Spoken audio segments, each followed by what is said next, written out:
ಅಮ್ಮ ಅಮ್ಮ ನಿನ್ಗೊಂದು good news ಕಣಮ್ಮ. ನನಗೆ ಪಬ್ಲಿಕ್ ಪ್ರಾಸಿಕ್ಯೂಟರ್ ಪ್ರಮೋಷನ್ ಸಿಕ್ಕಿದೆ. ಆಶೀರ್ವಾದ ಮಾಡಮ್ಮ. ಹಾ, ಆಶೀರ್ವಾದ. ಶೇಖರ್, ನನ್ ಸೋದರತ್ತೆ ಮಹಾಲಕ್ಷ್ಮಿ ವರಪುತ್ರಿ. ನಿನಗೆ ಸರಸ್ವತಿ ಅನುಗ್ರಹ ಮಾಡಿದಾಳೆ. ಇನ್ನೇನು ಕೇಳ್ಬೇಕೇನಯ್ಯ? ಎಲ್ಲ ಅವ್ರವ್ರು ಪಡ್ಕೊಂಡ್ ಬಂದ ಅದೃಷ್ಟ ಕಣಯ್ಯ, ಅಲ್ವೇ ಅತ್ತೆಮ್ಮ? ಸರಿ, ನೀವ್ ಯಾವಾಗ ಬಂದ್ರಿ? ನಾನಾ ಮೂಡಿಗೆರೆ, ಮಂಗಳೂರು, ಅಡಿಗೆ ಮನೆ, ಬಚ್ಚಿನ ಮನೆ ಇದ್ದಂಗೆ ಕಣಯ್ಯ. ಬೆಳಿಗ್ಗೆ ಬಂದೆ. ಅತ್ತೆಮ್ಮ, ಪ್ರಮೋಷನ್ನು, ಸ್ವೀಟು. ಮಂಗಳೂರು ಹಲ್ವಾ ರೆಡಿ ಬುದ್ಧಿ. ಓ, ಒಳ್ಳೆ ಕೆಲ್ಸಗಾತಿ. ಬನ್ನಿ ಬನ್ನಿ.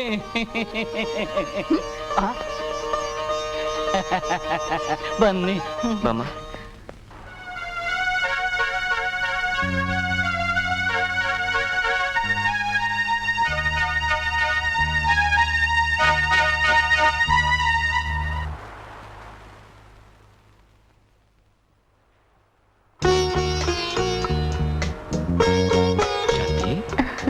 ಹಾಗೆ ವಾಕಿಂಗ್ ಅಂತ ಬಂದೆ. ನಿಮ್ಗೆ ಒಂಟಿತನ ಇಷ್ಟನಾ? ಜೊತೆ ಬೇಕು, ಸಿಗ್ಬೇಕಲ್ಲ. ಎಲ್ಲೋ ಇರ್ತೀನಿ, ಎಲ್ಲೋ ಹಾರ್ತೀನಿ. ಬೇಕಾದಾಗೆ ಖರ್ಚು ಮಾಡ್ಕೋತೀನಿ. ಬೇಡ ಅನ್ನೋರಿಲ್ಲ, ಬೇಕು ಅನ್ನೋರು ಮೊದಲೇ ಇಲ್ಲ. ನಾನೊಂಥರ ಸೂತ್ರ ಕಿತ್ತರ ಗಾಳಿ ಪಡೆದ ಹಾಗೆ. ಶಾಂತಿ, ನೀ ನನ್ನ ಜೊತೆಗಿದ್ರೆ ನನಗೆ ಮನಃಶಾಂತಿ ಸಿಕ್ಕುತ್ತೇನೋ ಅಂತ ಆಸೆ. ದುರ್ವಾರ್ತೆ. ಏನ್ ಯಜಮಾನ್ರಿ? ಸರ್ಸಾಡ್ತಿರೋ ಪ್ರೇಮಿಗಳನ್ನ ಸಪರೇಟ್ ಮಾಡೋದು ಒಳ್ಳೇದು ಅಂತ ಈ ಹರಿಶ್ಚಂದ್ರ ಹೇಳ್ತಾ ಇದ್ದಾನೆ. ಎಲ್ಲಿಗ ಮಾಡ್ಕೊಂಡು ಹೋಗ್ತಾ ಬಂಗಾರ ಮಾಡೋಕೆ?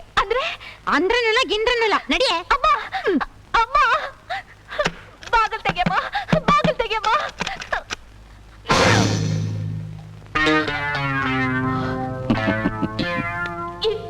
ಯಾರು ನೀನು?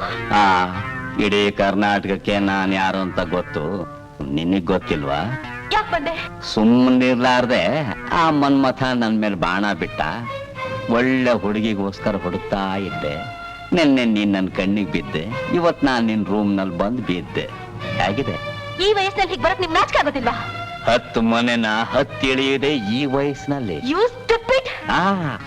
ಅಲ್ಲಿ ಕಲ್ತಿರೋ ಇಂಗ್ಲಿಷ್ ನ ಇಲ್ಲಿ ವೇಸ್ಟ್ ಮಾಡ್ಕೋಬೇಡ. ಕಾರ್ಪೊರೇಷನ್ ನಲ್ಲಿ ಒಂದ್ ಕೆಲಸ ಕೊಡಿಸ್ತೀನಿ. ಇಲ್ವಾ? ನೋಡಿ, ನಾನೊಬ್ಬನ್ ಪ್ರೀತಿಸ್ತಾ ಇದ್ದೀನಿ. ಅವನ್ನೇ ಮದುವೆ ಮಾಡ್ಕೋಬೇಕು ಅಂತಿದ್ದೀನಿ. ಪ್ರಾಯಕ್ಕೆ ಬಂದವರೆಲ್ಲ ಪ್ರೀತಿ ಅಂತಾರೆ, ಮದುವೆ ಆದವರೆಲ್ಲ ತಾವು ಪತಿವ್ರತಿಯರು ಅಂತಾರೆ. ಹೇಳಿ ಹೇಳಿ ಅವ್ರಿಗೆ ಅಭ್ಯಾಸ, ಅದನ್ನ ಕೇಳಿ ಕೇಳಿ ನನಗೆ ಅಭ್ಯಾಸ.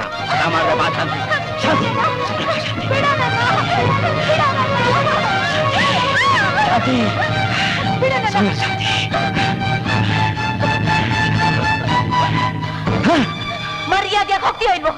ಇನ್ನೊಂದು ಹೆಜ್ಜೆ ಮುಂದಿಟ್ರೆ ನಿನ್ನೂ ತಿವ್ದು ನಾನು ತಿಳ್ಕೊಳ್ತೀನಿ. ಈ ಅರಗಿಣಿ ಇವತ್ತಲ್ಲ ನಾಳೆ ನನಗೆ ಬೋಣಿ. ಅಂಥ ಪರಿಸ್ಥಿತಿ ಬಂದ್ರೆ ಸತ್ತಾದ್ರೂ ಸಾಯ್ತೀನಿ ಹೊರತು ನಿನ್ನಂಥ ಕಾಡು ಮೃಗದ ಕೈ ಸಿಗಲ್ಲ. ಸರಿ, ನೀನು ಒಂದು ಅವಕಾಶ ತಗೋ.